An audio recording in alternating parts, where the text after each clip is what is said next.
sosial, politik, mata akademik, jernih dan jelas perlu untuk masyarakat. Visip Undip Channel, stay tuned, keep on watching. Yeah.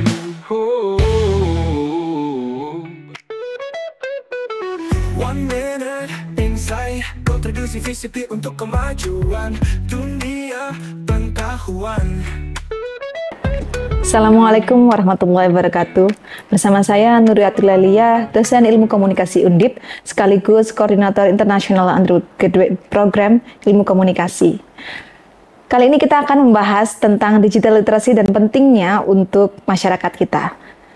Digital literasi atau kemampuan literasi digital ini menjadi sangat penting, dan kali ini di era sekarang tidak hanya menjadi kemampuan yang perlu dimiliki, tapi wajib sebagai basic life skill yang harus dimiliki oleh semua orang.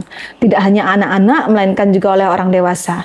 Kenapa orang dewasa penting untuk belajar tentang literasi digital dan punya kemampuan untuk itu? Karena orang dewasa lah yang menjadi penjaga bagi anak-anak. Dan kita melihat akhir-akhir ini banyak sekali persoalan yang muncul terkait dengan dunia digital. Misalkan tentang banyaknya orang terjebak dalam judi online, kemudian penipuan-penipuan digital dan lain sebagainya. Itu juga diantaranya akan bisa lebih mudah dimitigasi atau diatasi atau dicegah ketika seseorang punya kemampuan literasi digital yang mumpuni. Nah, lalu bagaimana kita bisa memahami lebih banyak tentang kemampuan literasi digital? Tentu saja di Departemen Ilmu Komunikasi kita banyak belajar tentang itu. Selanjutnya kita akan ketemu lagi dalam One Minute Insight berikutnya, tetap di Visip Undip YouTube channel. Assalamualaikum warahmatullahi wabarakatuh. Kontribusi Visip untuk kemajuan dunia pengetahuan.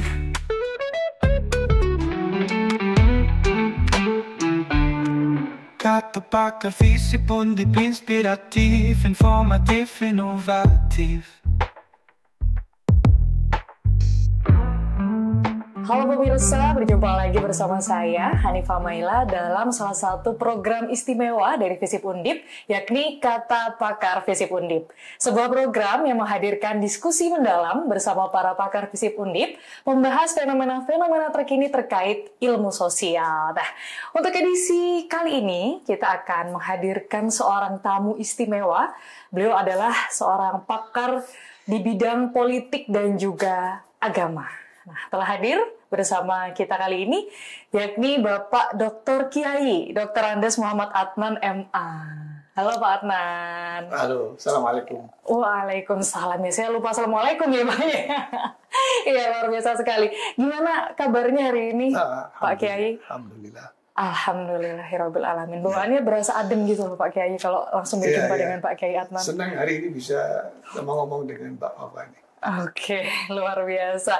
Dan Pak Kiai Adnan ini ya, selain dosen di Departemen Politik dan Ilmu Pemerintahan Visip Undip, beliau juga Ketua PWNU Jawa Tengah periode tahun 1999 sampai 2013, dan juga Ketua Forum Pembauran Kebangsaan Jawa Tengah saat ini, sekaligus juga pengasuh pesantren kebangsaan. Luar biasa sekali Bapak. Aktif banget ya Pak ya. Sejak tahun berapa nih Pak aktif di bidang agama dan juga politik? Kalau aktif sejak mahasiswa. Wow. Nah, karena waktu di mahasiswa saya sudah menjadi sekretaris pengurus wilayah Ikatan Pelajar NU Jawa Tengah. Oh, oke. Nah, itu kemudian berlanjut sampai kemudian menjadi ketua di NU-nya. Ya. Oke, jadi dari mahasiswa ya Pak Kiai ya? Dari sejak mahasiswa. Oke, dari sejak mahasiswa lalu berlanjut terus ikut organisasi-organisasi sampai akhirnya di dosen pun Bapak selalu aktif ya Pak ya, ikut berperan di dalam organisasi agama begitu.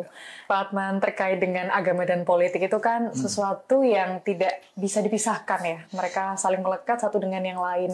Dan baru-baru ini Pak Adnan, terkait dengan berita di dunia terkait dengan isu sosial dan politik itu ada perang antar dua negara yang mana isunya itu kerap dan lekat sekali dengan agama dan politik. Nah, dari perspektif Pak Kiai Adnan terkait dengan isu tersebut, apakah sebenarnya agama dan politik ini satu kesatuan yang sama atau bagaimana Pak Kiai? Ya, ada yang mengatakan memisahkan agama dengan politik itu seperti memisahkan rasa manis dari gula.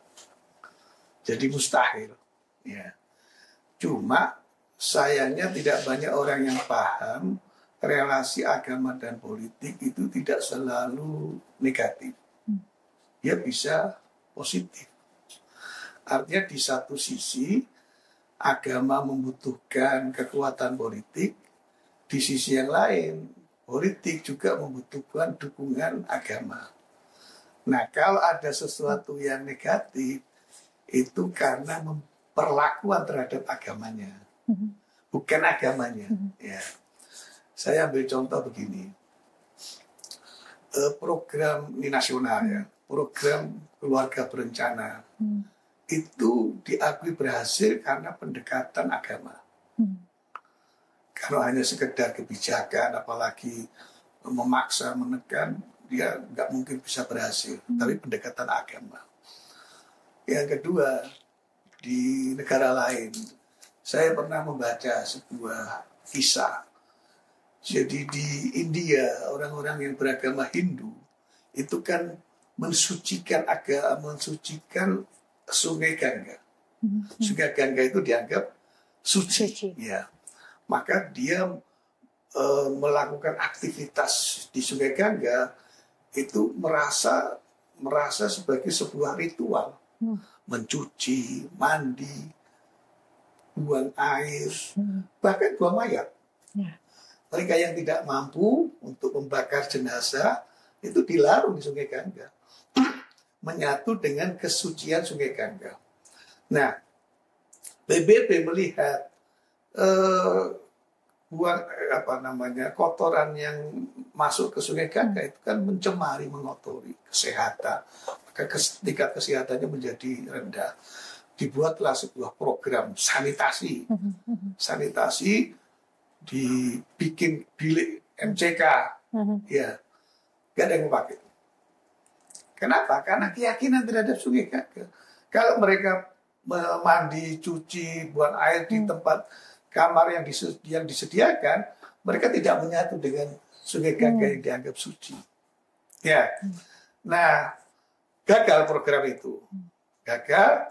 Kemudian dievaluasi. Oh, ternyata persoalannya karena keyakinan keagamaan Hindu. Ya, maka ditempuhlah cara pendekatan menggunakan agama Hindu. Yaitu apa? Air yang berasal dari MCK, yang awalnya itu masuk ke septic tank, yang awalnya itu ditampung, kemudian dibuatkan teknologi yang airnya yang sudah bersih tetap mengalir ke Sungai Gangga. Air mandi mereka, air tempat mencuci mereka, itu tetap mengalir ke Sungai Gangga. Nah, baru berhasil. Jadi sebetulnya begini, politik itu, kenapa relasi agama dan politik itu bisa negatif, bisa positif? Karena yang pertama, kalau kita memahami politik semata-mata hanya sebuah kekuasaan, dan kemudian orang menggunakan segala macam cara, menghalalkan segala macam cara untuk mendapatkan kekuasaan itu, maka bisa saja agama dijadikan benteng. Agama bisa dijadikan alat, jubah untuk melegitimasi ambisi politik kekuasaan. Tapi agama juga bisa memiliki sisi positif. Karena apa? Karena kalau memahami politik tidak hanya sebagai kekuasaan, tetapi ada politik kekuasaan, ada politik kebangsaan. Nah, kalau kita menempatkan politik kebangsaan yang tidak hanya untuk kekuasaan, tetapi untuk kemanusiaan, untuk pembangunan. Contoh yang tadi di awal saya sebutkan tentang program KB, atau di India program sanitasi, dia positif. Terakhir, bahkan mantan direktur Bank Dunia awal tahun 2000-an itu mengakui banyak program-program pembangunan Bank Dunia di negara berkembang yang berhasil karena dukungan agama. Ya, jadi kalau menempatkan agama dengan politik kebangsaan, maka dia akan positif. Malah justru agama dibutuhkan. Tapi kalau menempatkan agama dalam konteks politik kekuasaan, dia bisa negatif. Oke. Dan itu bukan hanya kemarin, sejak zaman Dal. Oke, jadi memang orang sudah sejak lama ya. menggunakan legitimasi agama untuk mempertahankan, memperbesar, memperkuat kekuasaan dan seterusnya dan seterusnya. Oke, jadi memang bagaimana tergantung memaknai agama itu seperti apa. Memaknai agama dan menempatkan politik sebagai apa. Oke, jadi bisa pas antara politik dan agama, begitu ya Pak Kiai. Jadi luar biasa sekali pemirsa, di sini kita membahas politik dan agama dari sisi luar. Ternyata sungguh begitu banyak sekali filosofi yang disampaikan oleh Pak Kiai. Kita akan lanjutkan diskusi kita di segmen kedua nanti. Dan tunggu akan ada beberapa informasi menarik berikut dari kami. Jangan kemana-mana, tetap di Kata Pakar Visip Undip.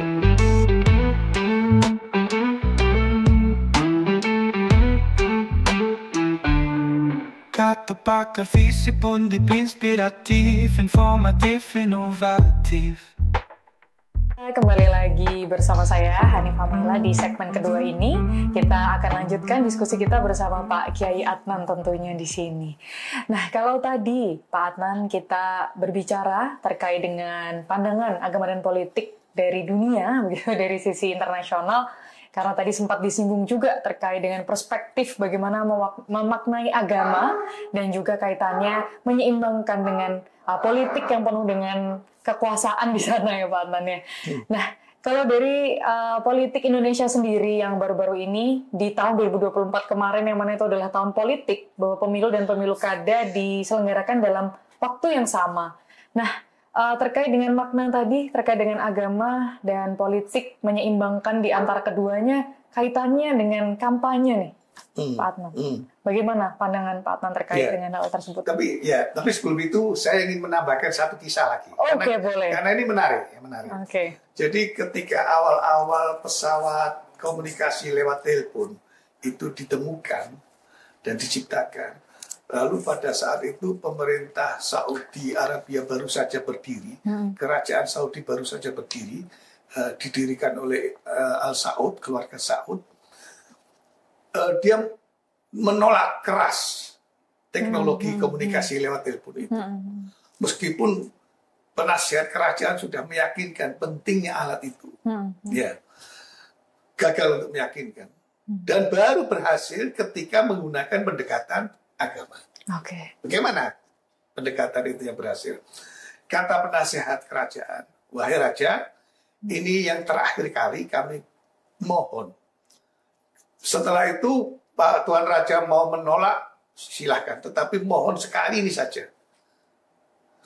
Kenapa? Raja yakin itu suara setan. Bayangkan ini di sini kering, tiba-tiba ada suara. Ini setan ini. Akhirnya raja diyakinkan untuk sekali saja mengangkat telepon yang berdering itu. Nah, di ruang sebelah sudah disiapkan. Yang menelpon tidak boleh mengucapkan apapun kecuali membaca A'udzubillahi minasyaitonirrajim. Begitu kering diangkat oleh raja, dari pesawat itu terdengar orang yang membaca ta'awud, berlindung dari setan, iblis, maka raja kemudian percaya, oh ini berarti bukan suara setan. Akhirnya disetujui, teknologi itu dipakai oleh kerajaan. Nah, tadi terkait dengan pertanyaan Bapak tentang pilkada, tentang materi kampanye. Kalau agama dikaitkan dengan pilkada dan kampanye, itu berarti agama dengan politik dalam makna kekuasaan. Ya, bukan dalam makna politik kebangsaan, tidak dalam makna politik keumatan, tidak dalam makna politik kemanusiaan, tapi politik kekuasaan. Nah, kalau itu sudah pasti akan terjadi perang ayat. Perang politik identitas itu yang pernah terjadi juga politik identitas, yaitu identitas keagamaan. Sudah pasti terjadi perang ayat. Tidak hanya antar agama, bahkan sesama pemeluk agama bisa perang ayat. Masih ingat dulu waktu zaman Orde Baru, Golkar menggunakan ayat P3 juga menggunakan ayat. Saya nggak perlu bahas lagi. Ya. Jadi kalau hari ini ada politikus atau politisi yang atau calon pejabat publik ya yang menggunakan dalil-dalil keagamaan untuk meraih simpati, untuk memperkuat dukungan dan sebagainya, itu sebetulnya menempatkan agama untuk membuat legitimasi kekuasaan politik, untuk meraih kekuasaan politik saja. Nah, boleh atau tidak ya tergantung. Apakah dia akan menggunakan kekuasaan yang diperoleh tadi itu tidak akan merugikan agama, menguntungkan agama atau tidak. Kalau kemudian ketika dia terpilih menggunakan dalil agama dan ketika dia sudah menjadi pejabat publik atau politik sama sekali tidak pernah menyentuh kepentingan agama, berarti dia sudah memanipulasi agama. Iya. Nah, pertanyaannya, kalau kemudian dia menggunakan kekuasaannya untuk kepentingan-kepentingan yang menguntungkan agama dan umat beragama, ya itu boleh-boleh saja. Ya, karena apa? Karena memang masyarakat ini masyarakat yang religius, ya, atau setidaknya masyarakat yang menempatkan agama itu sesuatu yang harus dibela. Meskipun mungkin kalau dia orang Islam belum tentu sholat, ya. Meskipun dia orang Kristen belum tentu setiap minggu ke gereja. Tapi kalau sudah disinggung urusan agama, dia akan bangkit. Sensitif ya? Sensitif. Yang paling sensitif dari semua identitas adalah identitas keagamaan. Kenapa? Karena di sana ada surga dan neraka. Ya. Jadi ketika dia menjadi tersinggung, dia mengharapkan dia akan masuk surga. Iya, jadi memang sangat kompleks sekali dan sangat bersinggungan sekali Pak Adnan, terkait dengan bagaimana kepercayaan, bagaimana respon masyarakat. Nah, kiranya sebagai masyarakat melihat kondisi yang sangat dinamis itu yang ada di Indonesia khususnya pada saat kampanye pemilu dan pemilu kada yang lalu, bagaimana sikap sebagai masyarakat menanggapi hal itu seharusnya Pak Adnan? Karena kan kadang saya suka mendengar tuh kadang tetangga-tetangga saya derek Pak Kiai mawon misalnya gitu, atau punya paham-paham sendiri terkait dengan pilihan berdasarkan dengan clientship. Kalau itu tidak terkait dengan agama, tetapi terkait dengan figur atau tokoh agama yang dia sukai. Tapi berdasarkan biasanya terkait dengan agama juga Pak Adnan. Itu bagaimana supaya cerdas dalam menganalisis hal tersebut, khususnya dalam demokrasi untuk memilih yang terbaik? Kalau urusan seseorang memilih berdasarkan referensi tokoh yang dia suka atau kelompok yang menjadi bagian hidupnya, itu tidak hanya agama. Jadi contoh misalkan di masyarakat Jepang, masyarakat Jepang itu masyarakat pemilih yang sangat kental identitas kelompoknya. Ketika di situ ada kelompok petani memilih Partai Liberal Demokrat, udah seluruh anggotanya. Nggak akan ada yang berbeda, ya. Tetapi itu lebih terkait dengan persoalan-persoalan yang in-group feeling, perasaan kekeluargaan, kelompok dan sebagainya. Nah, kalau di Indonesia memang figur kiai itu sentral dan banyak politikus yang tahu tentang posisi sentral kiai. Ya, tapi jangan lupa sekarang ini juga terjadi banyak perubahan. Ya, tidak semua santrinya mengikuti pilihan politik kiai. Ini dia. Ya, kata mereka yang tidak sesuai, kalau urusan agama saya ikut kiai, tapi urusan politik saya ikut politikus. Kadang di situ perbedaannya. Ini sudah kita singgung pemirsa terkait dengan peran santri juga. Ini sangat menarik sekali untuk kita bahas. Kita akan lanjutkan bahasan ini yang semakin seru lagi nanti di segmen ketiga. Akan ada beberapa informasi menarik dari kami. Yang kemana-mana tetap di Kata Pakar Visip Undip.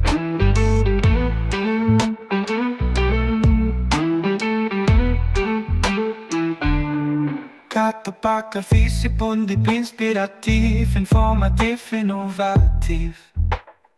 Kembali lagi di Kata Pakar Visip Undip bersama saya Hanifah Mahila, dan kita masih berdiskusi terkait dengan agama dan politik bersama dengan Pak Kiai Atman yang tadi sudah kita singgung ya Pak, terkait dengan peran santri khususnya dalam keterlibatan di proses demokrasi di Indonesia khususnya pada saat pemilu dan pemilu kada kemarin. Nah, selaku pengasuh pesantren kebangsaan yang tadi Pak Atman juga sempat membahas terkait dengan agama dan politik, khususnya politik kebangsaan yang ternyata ini menjadi salah satu moto ya Pak ya. Akhirnya terbentuklah suatu pesantren kebangsaan yang sungguh sangat luar biasa sekali. Sekarang jumlahnya udah ada berapa Pak santrinya Pak? Santrinya nggak banyak. Sekitar 30-an. Tapi kapasitasnya memang hanya 50-an. Oke, masih bisa ada yang bisa join gitu Pak? Ke hari ini masih boleh? ada, masih boleh ya? Kalau nanti pemirsa barangkali ada yang lihat itu mau bergabung. Ya. Syaratnya mahasiswa. Cukup itu, perlu KTM juga ya? KTM, ya. Oke, pastinya ada KTM-nya ya. Jadi buat pemirsa nih yang nonton Kata Pakar Visip Undip yang ingin bergabung bersama dengan pesantren kebangsaan dan diskusi bersama dengan Pak Kiai secara langsung ya Pak ya, itu bisa banget gitu.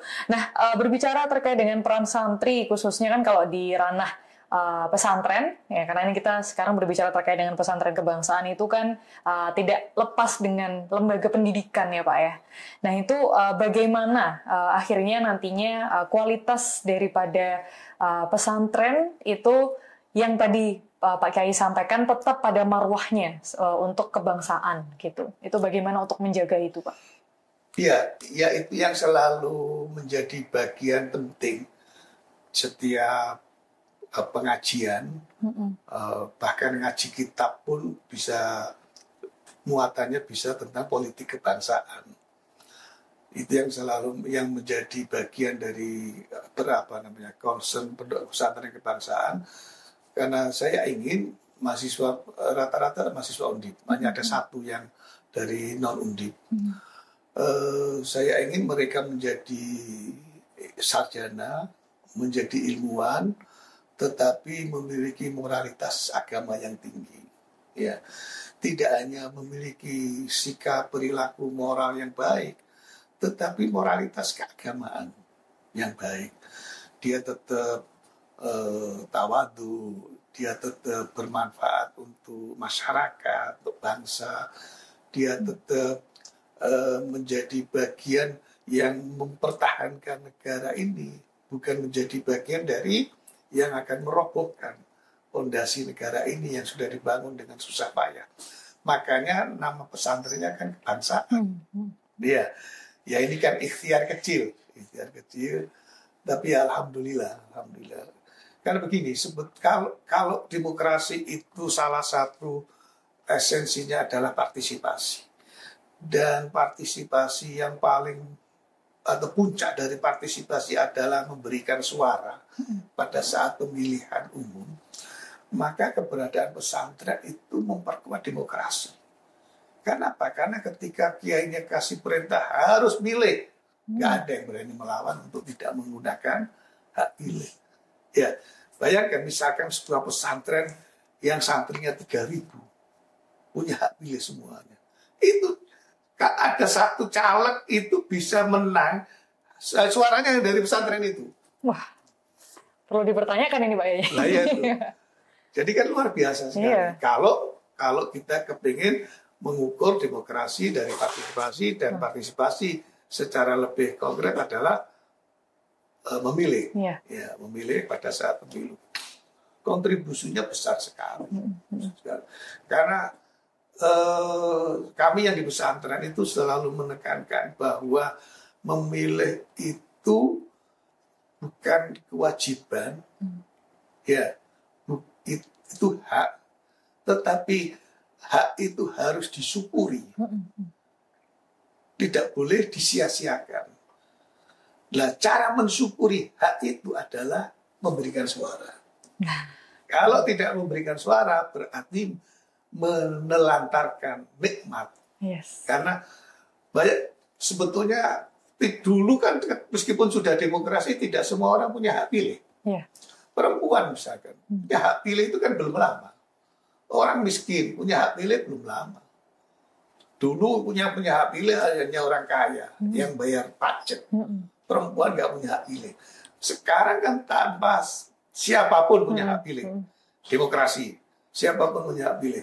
Maka kalau kita sudah komitmen dengan demokrasi di Indonesia, ya kita syukuri.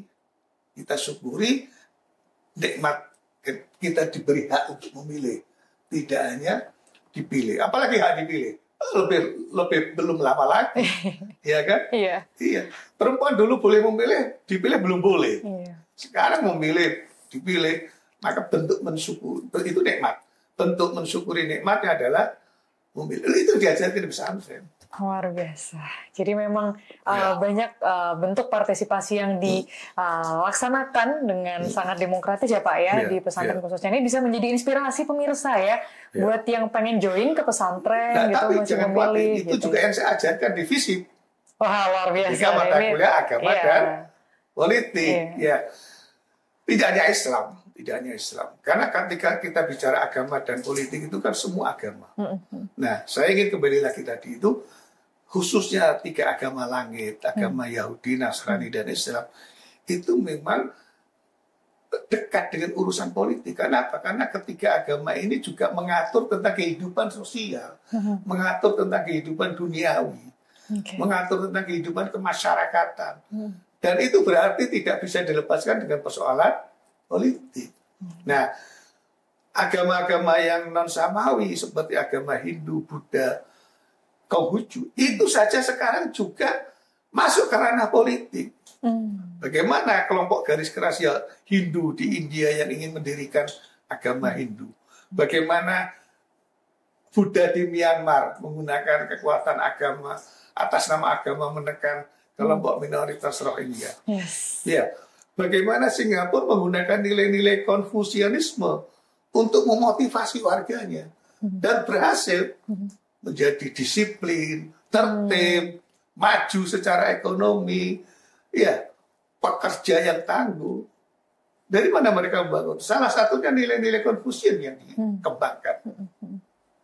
Nah, ya mudah-mudahan kita terinspirasi. Iya benar, dari makna kebangsaan tadi Pak Kiai luar biasa. Nah ini yang bisa kita tangkap dari Pak Kiai Adnan sangat luar biasa sekali. Namun sebelumnya mungkin ingin ada closing statement khususnya terkait dengan pemirsa yang nonton YouTube kita kali ini Pak Kiai, supaya semakin tercerahkan wawasannya terkait dengan agama dan politik, khususnya makna kebangsaannya tadi Pak. Saya kira sudah banyak yang saya sampaikan tadi.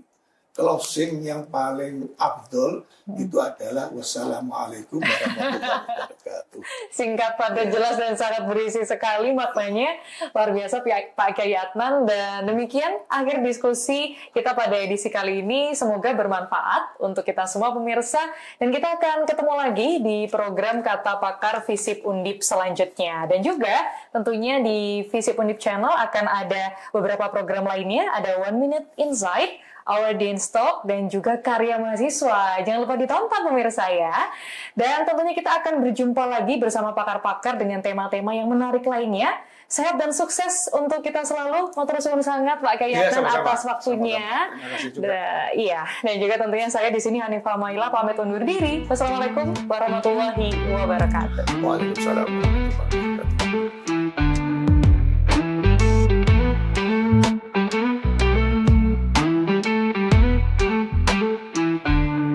Kata Pakar FISIP Undip inspiratif, informatif, inovatif.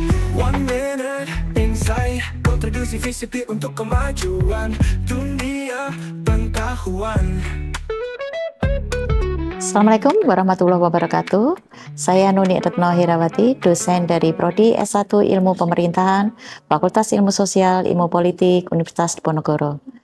Bicara tentang pelayanan publik, dikaitkan dengan sumber daya manusianya, gitu ya, pasti banyak persoalan. Pelayanan publik merupakan salah satu elemen kunci dalam menjalankan fungsi pemerintahan yang seharusnya berorientasi pada kepentingan masyarakat. Namun, masih banyak sekali permasalahan ataupun isu yang saat ini masih dikeluhkan oleh masyarakat terkait dalam hal pelayanan publik. Di antaranya, satu adalah rendahnya kualitas SDM di dalam pelayanan publik Dalam hal ini tentu saja adalah para aparatur sipil negara yang memberikan pelayanan publik. Kemudian yang kedua, itu adalah faktor birokrasi yang berbelit-belit. Kemudian yang juga dikeluhkan itu terkait dengan persoalan kurangnya transparansi. Nah, di era teknologi yang sekarang seperti ini gitu ya, pemanfaatan teknologi di dalam pelayanan publik di Indonesia juga masih minim. So, apa sih solusinya dari permasalahan di atas gitu ya? Tentu saja yang pertama gitu ya, bicara tentang SDM yang rendah, kita tentu saja harus memikirkan bagaimana peningkatan kapasitas SDM itu. SDM dalam hal ini ASN, jangan hanya dipandang sebagai alat, tapi sebagai human capital. Berbagai bentuk pelatihan, kemudian evaluasi kinerja yang berkelanjutan gitu ya, itu harus segera dilaksanakan untuk memastikan ASN yang memiliki kualitas serta profesional di dalam pelayanan publik. Kemudian yang kedua, bicara tentang reformasi birokrasi, itu juga harus langkah yang harus segera dilakukan oleh pemerintah. Bicara tentang reformasi birokrasi, kita bicara tentang bagaimana pemerintah menyederhanakan ya proses pelayanan. Seperti sekarang ini berbagai daerah gitu ya, banyak yang membangun yang disebut sebagai mall pelayanan publik dalam hal untuk bisa menyederhanakan yang disebut reformasi birokrasi. Nah, kemudian yang ketiga terkait dengan penggunaan teknologi informasi dan komunikasi di dalam pelayanan publik, tentu saja pemerintah harus melakukan yang disebut sebagai digitalisasi pelayanan publik. Ya, jadi pelayanan publik sekarang harus dilakukan secara digital ataupun pelayanan publik bisa dilakukan secara online. Nah, jika kamu tertarik dengan persoalan sumber daya manusia di dalam pelayanan publik gitu ya, dan kalian ingin belajar lebih banyak dan berdiskusi tentang sumber daya manusia di dalam pelayanan publik, yuk gabung di dalam Prodi S1 Ilmu Pemerintahan. Saya tunggu. Assalamualaikum warahmatullahi wabarakatuh. One minute insight, kontribusi visi untuk kemajuan dunia pengetahuan. Karya mahasiswa visi Undip, presentasi prestasi kontribusi dalam karya nyata.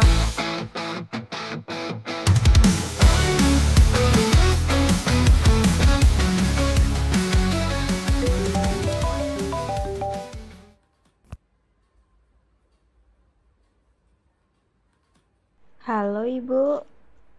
Halo Nak, maaf ya Nak, sepertinya Ibu sudah tidak sanggup membiayai kuliahmu lagi. Iya Ibu, nggak apa-apa. Iya. Ibu sehat-sehat ya di sana? Ya, waalaikumsalam.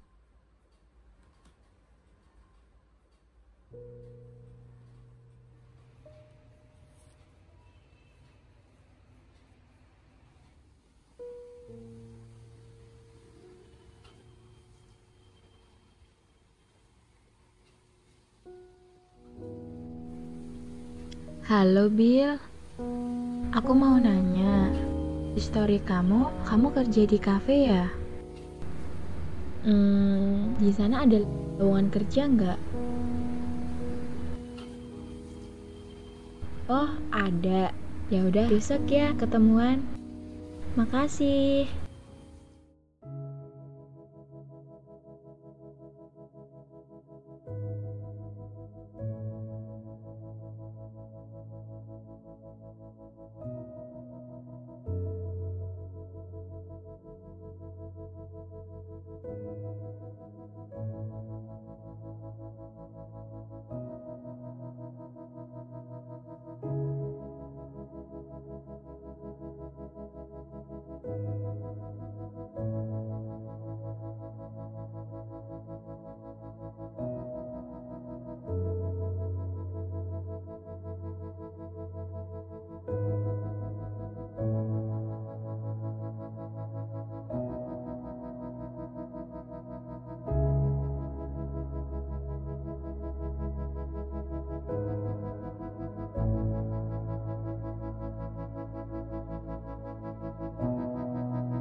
Dan pemenang dari lomba penulisan kreatif tahun 2025 adalah Arina Musika Ratu.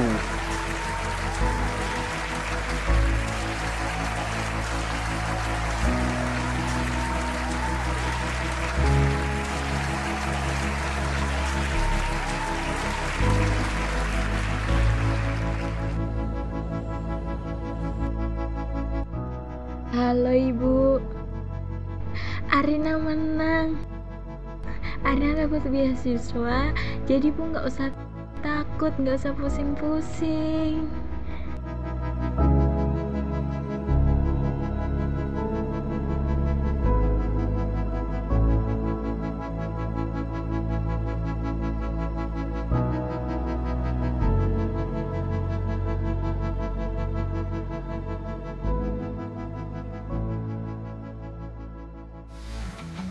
Karya mahasiswa FISIP Undip, presentasi prestasi kontribusi dalam karya nyata.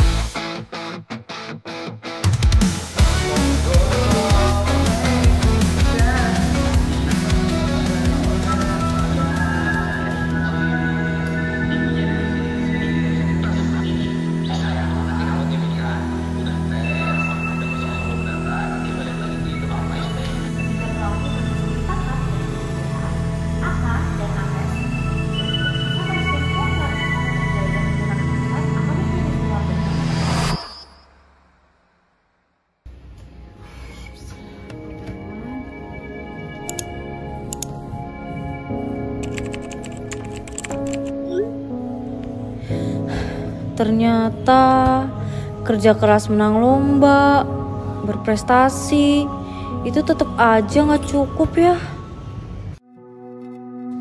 Bu, gimana ya?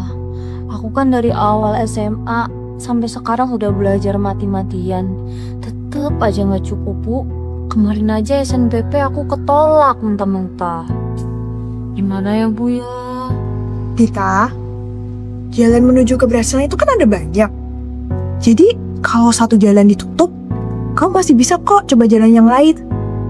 Jadi jangan nyerah ya. Oh, kebetulan Ibu punya anak. Namanya Greta.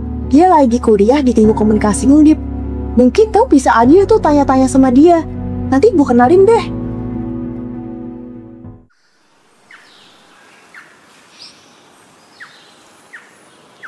Oh halo, aku Greta. Kamu yang katanya tertarik masuk Ilkom ya? Iya, benar banget.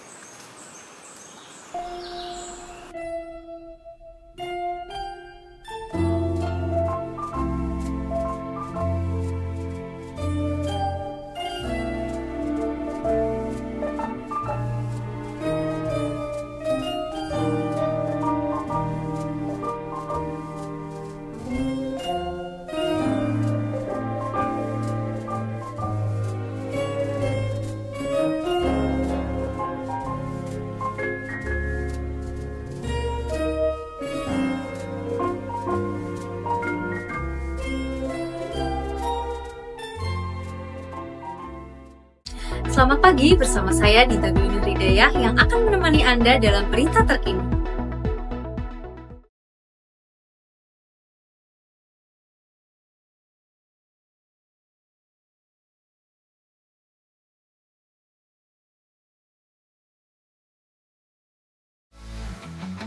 Karya mahasiswa FISIP Undip, presentasi prestasi kontribusi dalam karya nyata.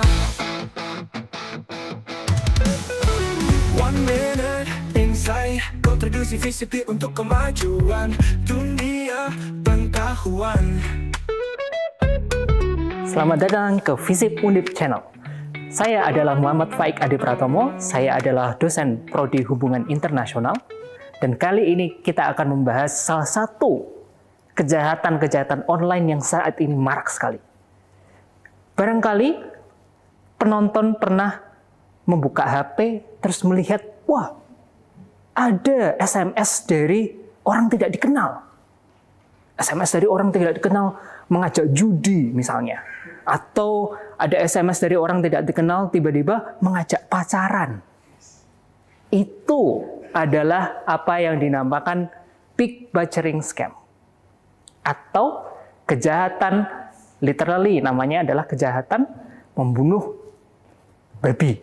Ya, kenapa dinamakan seperti ini? Karena kejahatan membunuh babi ini biasanya kan kalau babi dalam peternakan itu kan digemukkan dulu kan, baru habis itu disembelih. Ya, tapi sekarang yang digemukkan adalah si korban penipuan ini. Alias kalau Anda membuka SMS itu dan Anda merespons SMS itu, Anda yang sedang digemukkan menjadi babi seperti itu. Nah, bagaimana scam ini atau penipuan ini berlangsung? Pertama, penipu akan berpura-pura menjadi orang terpercaya atau menjadi orang yang mau pacaran dengan Anda. Ya, ketika ini terjadi, ini namanya romance scam. Ya, ini yang kadang terjadi adalah ketika kita sudah mempercayai si penipu, misalnya kita setiap hari di chatting lewat WhatsApp, ya, sudah sayang-sayang. Nah, kemudian biasanya penipu akan meminta, Mas atau Mbak, saya mau beneran loh ke Indonesia. Tapi bisa nggak Mas dan Mbak bayar saya sedikit saja, 2 juta, 2.500.000 begitu, agar saya bisa masuk kereta, agar saya bisa naik pesawat ke Indonesia.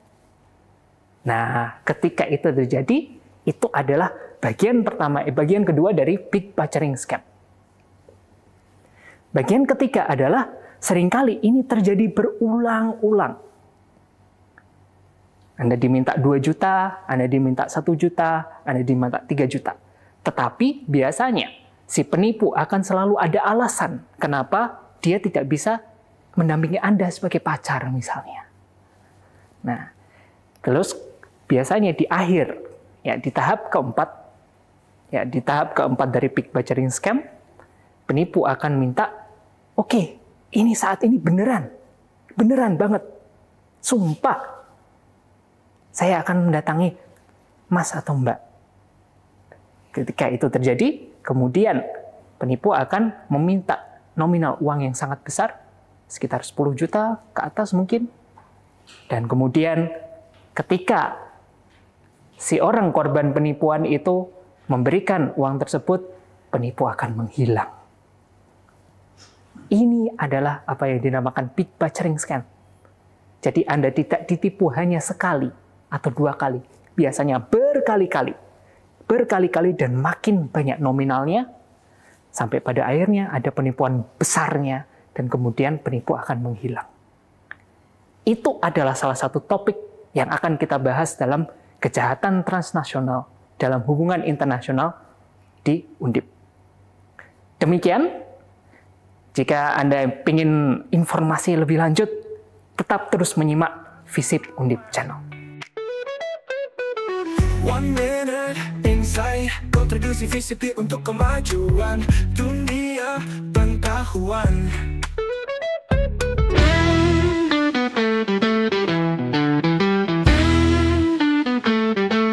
Channel informasi buka wawasan, isu sosial politik akademik akademik, jernih dan jelas perlu untuk masyarakat.